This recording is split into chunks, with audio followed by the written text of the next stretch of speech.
嗰個身份證、回鄉證唔得啊，佢過唔到關啊。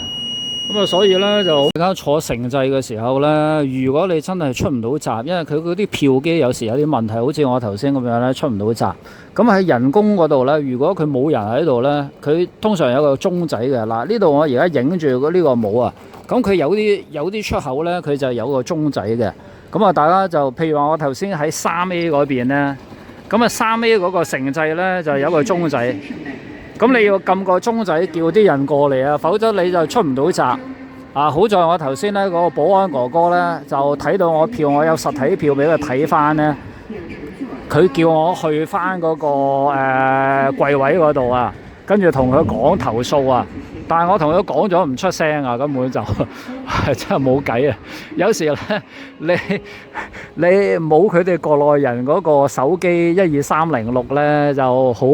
難搞啊！有時講翻嗰個廣東城際啊，咁佢有個問題咧，就係惠州、東莞、佛山、肇慶、清遠咧，佢只可以去到東莞先至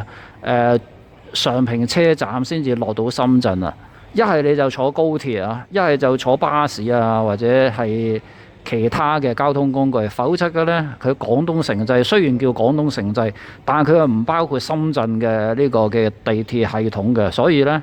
你就要坐其他嘅交通工具，或者係去到常平站啊，最近呢個深圳嗰個地鐵系統嘅一個站啊。咁你要喺常平又係坐翻火車啦，跟住